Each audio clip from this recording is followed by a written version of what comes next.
Next up, we have Sam Cox, staff data scientist from Shift Technologies, to talk about how they have been using Flyte. Sam, the floor is yours. Hey there, how are y'all doing? Do y'all mind if I share my screen?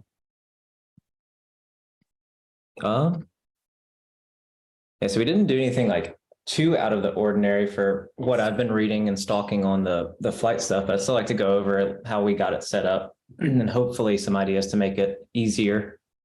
There's one thing that I haven't seen in the Flyte Slacks that I think could help other people, but we'll get to that in a second.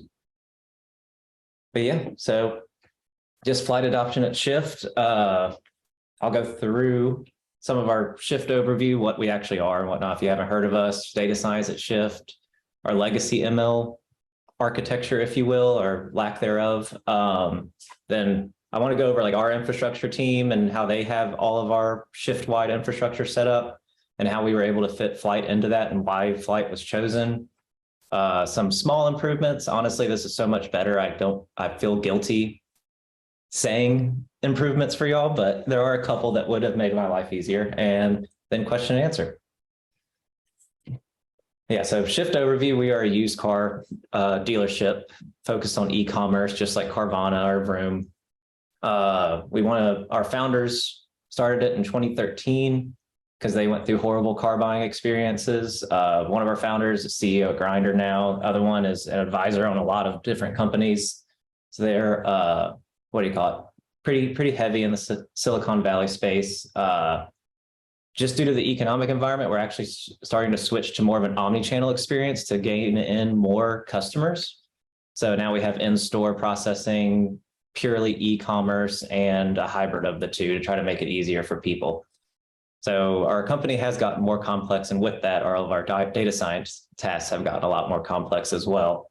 And Flyte we've just now started, I think we're at 2 months in actually running it in production. And it has greatly simplified a lot of our deployments. So appreciate everything y'all have done. Yeah, data science at Shift. There's two main areas you can think of for us. We have acquisitions. That's where you go and get a quote online. So we have offer pricing optimization, where we run a lot of large scale optimization tasks where machine learning models feed in. You can think of, basic elasticity things like that. We also have market analysis. So what are our competitors doing? We need to crunch all that data and web scraping and stuff from that.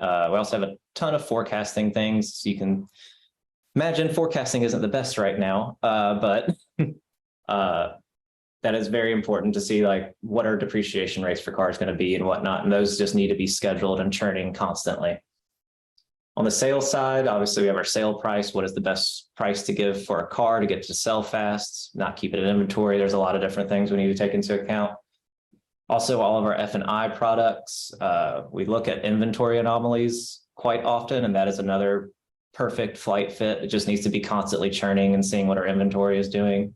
I also have a lot of recommendations, as you can imagine, for marketing campaigns. So talk a little bit about our legacy stuff, but basically it was kind of a custom hodgepodge of things. SageMaker was our main platform, but we coordinated it with step functions on AWS. Also had a lot of Athena tasks, AWS batch, and then we had Airflow for like the hardcore data processing thing. So it was very disparate. Some of our stuff was in Airflow. Some of our stuff was in this half-baked workflow that we made up with step functions that was coordinating SageMaker tasks and Athena tasks. Basically, it was not easily extendable or scalable. The complicated deployment, I would say, ML models were housed in a mono repo, so we could have all of our common things. We couldn't separate it out very easily. We couldn't genericize it very easily. We basically had like the option of using like a 5-step process max, and you could use some of them or not, but it was very constrained. It was difficult to change. It was awful if you wanted to add something or add another step or something like that, because it would affect every other machine learning workflow. And big one is because of the complicated nature, they basically just made us our own account. So we didn't really have a development or staging environment. I do want to preface this was before I got there, whenever all this was set up. So, but my personal mission whenever I got to Shift was to get rid of this, because I remember trying to onboard. It was quite interesting. But I want to talk about our infrastructure team a little bit. We made, as we're like decomposing a lot of our large systems into smaller microservices, Kubernetes was an obvious choice. Our infrastructure team has done an amazing job setting up the whole company on Kubernetes. It's to manage all of our applications, jobs. We use Flux CD for our continuous deployment process. So everything, including the Kubernetes state and the app state, is managed by Flux CD. We take advantage of just a lot of different CRDs that make our life easier to connect. We even like started using Crossplane and things like that, started testing that out. So we could actually, in your app, you could define like Aurora instances, S3 buckets, all that good stuff. Just basic Kubernetes YAMLs. Yeah, but big thing is all of our cluster states and add-ons are fully defined in Git. So just a little diagram. I'm not a very colorful person, so I apologize. But yeah, so you can see we have a Kubernetes Git repository, and that defines all of our Helm add-ons, all of our customization add-ons. You can probably see where I'm going with this. For Flyte, all we had to do is just do another Helm add-on. It was pretty easy to get that up and running. The application states, it's the same thing.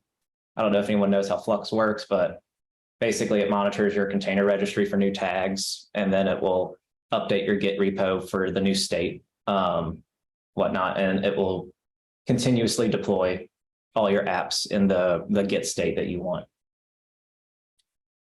So why Flyte? We needed a scalable and importantly schedulable and reusable workflow tool. We looked at Kubeflow. I've used Kubeflow at previous companies. I've never set it up, so that was a eye opener. It was pretty cumbersome, I would say. It didn't fit into how they wanted to keep their Kubernetes state defined and whatnot. So it was actually our senior manager of infrastructure was like, "Have you heard of Flyte?" And I was like, "I haven't." So I started spinning it up locally, playing with it. And one of the other senior data scientists who was involved with all this, she just absolutely loved it. So we decided to go for it and get a full POC up. But yeah, the deploy, there's some confusing bits in there, but for the most part, it was seamless, besides basically hunting down through y'all's our Slack channels what to do. And I really want to thank all y'all for that. And then, yeah, easy workflow deployment. I really like the fact that, I mean, some of it can be a little complicated sometimes, but we can put that all in one place, and all of the other data scientists just have to worry about the code itself. So yeah, we basically on our team designated 2 people to know exactly how Flyte works and whatnot. Everyone else just needs to define code. So we can set up that really easily and fast for everyone. The visibility is great. I don't know, y'all know the AWS console is lacking in a lot of things for SageMaker kind of tasks. So Flyte UI, you can just click on it and go. I can even scale it out if we need to. But yeah, main part is it really separates the infrastructure parts from the workflow code, which I really appreciate. Yeah, and more on that, multiple workflows in one repo. That was one of our difficulties for us, is like, we can define a training workflow as our main thing, and we can actually start doing feature store ingestion in the same repo for that model or models. We can do drift monitoring. We can do a lot of different things. So it takes a lot of our stuff from Airflow and actually just goes ahead and puts it into the Flyte system. Yeah, data validation, that is absolutely key, instead of just random scripts running everywhere and it breaks randomly. Really like the complete audit trail, just out of the box. Something happens, we know exactly the lineage of that. And a big one is the local sandbox for me, because I hate having to go to the cloud immediately. So we made kind of half-baked for our own needs kind deployment with Flyte, so that users can get it spun up exactly everything installed that they need and whatnot, and they can just work as if they were doing on the cloud. Yeah, and also it enabled us to have a completely separate dev stage and prod environments. Our infrastructure team felt more comfortable with us being involved with the rest of the company, so that was good. Yeah, and then obviously we haven't implemented any of this yet. The notifications and human in the loops, I know Samantha just showed one of those things. That is very key for us, because some of our models are absolutely critical, need to be looked at before we actually go the full deployment route. Yeah, our Flyte deployment, how we have it set up in our Kubernetes repository, we just defined the Helm itself. Flux CD completely managed all of that. And we could just have the complete Flyte project state defined also in this main Kubernetes repo. So if you wanted to add a new model or project or something like that, we kind of came up with a way to check these specific directories and update it if needed. As far as the app repositories itself, have all the Flyte defined in there, and we deploy it through GitHub Actions and activate and deactivate based on that. Flyte workflows, usually just at the end of it, we dump to S3, depending on what it is, or we can upload to Redshift as well. And then we have a model serving component that's also defined in a CRD. Makes it pretty easy as long as we have this S3 thing there, Flux can actually recognize to update the CRD tag and go ahead and deploy it after the training is done. One thing we did that was unique, I haven't seen anyone do yet. I know on the official docs, it recommends the AWS RDS managed instances, but one of our infrastructure people found this Postgres operator he's been playing with before, and I would highly recommend it. So we were actually able to deploy this to our cloud. It has replicas, it has external storage, we can recover from anything. It manages all the Postgres secrets, and we were able to integrate that with Flyte as well, since it's not a very noisy database. It is a lot cheaper, a lot easier to manage, I think, than the AWS RDS instances. And yeah, would highly recommend. If y'all have questions, or I can post this in the chat if y'all are interested in it. But yes, it was actually kind of fun. We basically just had like 10 workflows on a schedule. And we were like cranking it out every 4 minutes. They're like hello worlds, not very process intensive. And we just started whacking the database over and over again. And it was very, very resilient.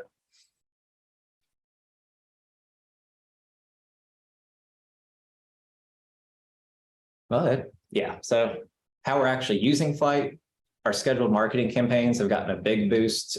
We used to just have it like on basically cloud event watch schedules. Now we can just easily define it in code and not have it 80 different places defined. Scheduled forecasting tasks. We actually doing data processing for ETL, like our simple ones that don't require that much. We also use dbt, but we haven't integrated those two yet. Data drift components is great. We can notify things. It's easy to add. We have like Datadog annotations is how we scrape metrics for Datadog and whatnot. We could just add that on a pod template. We could do notifications through that or through the native notifications through Flyte. And a big one is, as you can imagine, we have different stores, different regions, different characteristics. It is very easy to parameterize workflows to make separate forecasting things, different regions, stores, vehicle types even. It's just out of the box, very easy. And our big one is model training. I would say the biggest improvements would maybe be some management CRDs. So instead of, especially like the projects itself, that would be very beneficial because then Flux could actually manage it. We've been thinking about making our own kind of half-baked CRD using KOP, where we would literally just use Flyte control commands to recognize on update, on delete, or on add. The configuration can be kind of complex. We're using the internal auth right now since we're like on complete VPN, or we're not on VPNs, but it's closed off from everyone else. That was a little bit confusing, and I had to go through some GitHub PRs to figure out what was going on. Yeah, and then the ingress, we use traffic. So I have found some examples of people using it on Flyte Slack, but I didn't see it documented anywhere. And I am not a very, ingress oriented person or networking person. So it was a little difficult for me to get that set up. But I was basically hunting for improvements. But the actual management CRD one would be very, very beneficial for us. Are there any questions? Went through that a lot faster than I meant to, so I apologize. Sam, I think you did an excellent job presenting this. Congratulations on your success with the product. Can you help me understand a little bit about how big your team is and what the level of effort was to actually set this up from not knowing anything about it to having it fully functional and being able to present your work? Yeah, so our team's pretty small. We have 5 data scientists at the moment. We have some software engineers on our team too, since we manage all of pricing. Our infrastructure team is small. They have 3 people on there. As far as setting it up, and this was like me doing it with one of the infrastructure engineers on our own. So very like asynchronous, if you will, on and off. It took us about 2 months to get it fully working and automated. So it's really not that bad. I think if we had spent just a week on it, learning it and whatnot, it would have just taken that about that long. Great. Thank you very much. So besides Sam, this is Martin, I'm with Union. So besides seeing the productivity engagement improvements there on your side, what has been the feedback? You shared some of the feedback from the marketing folks, but what has been the company feedback about the impact of you running, Flyte now and actually, do you know that you have an impact on their work? And if so, what is it?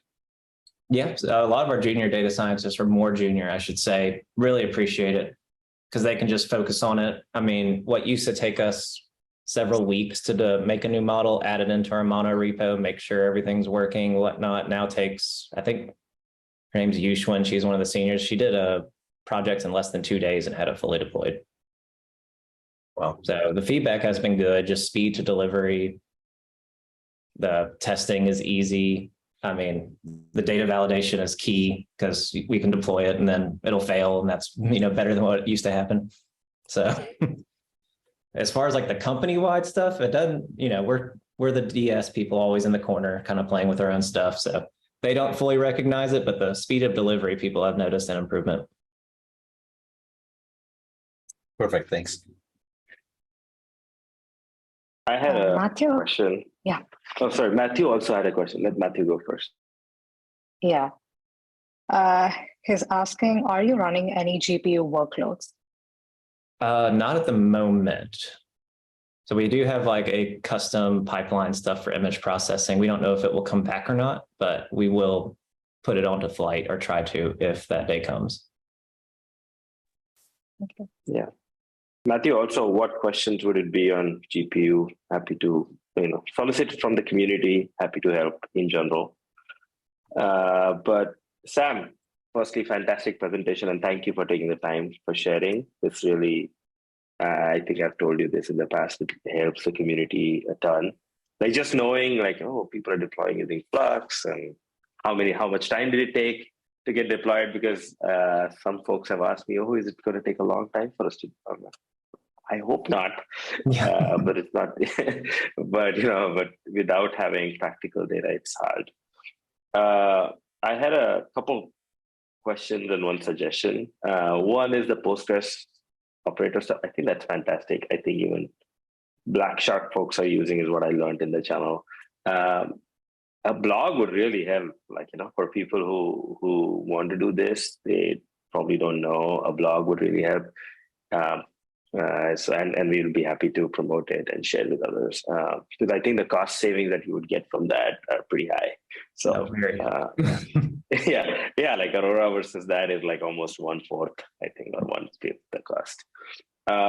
Another bit would be so it's like you talked about a couple of things like confusing bits in the infra parts, etc. Would love to learn more about them. Please feel free to share open issues, or an RFC or anything, right? Like where we can comment and we can collaborate. We would love to learn.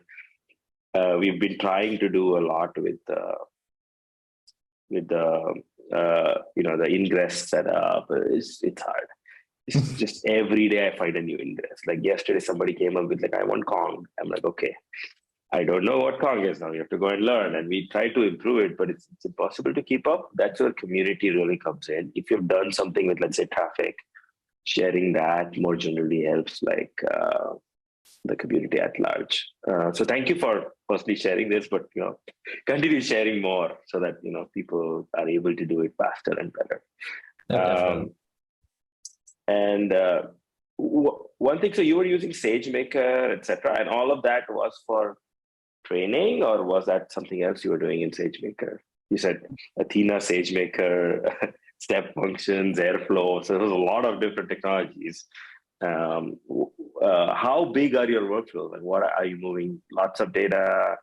Are you? are they all single node or are they distributed? I would love to learn a little bit more about that.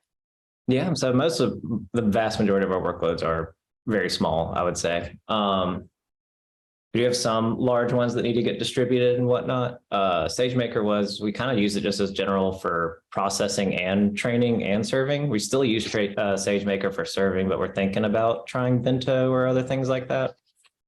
Hopefully it'd make it a bit easier and cheaper. Yeah. But yeah, so yeah, we aren't like hardcore distributed stuff, but we do have a couple things out there. The biggest thing are distributed stuff. We used to run serialized, like region 1, region 2, region 3, and now Flyte, yeah, that makes us be able to parallelize that part.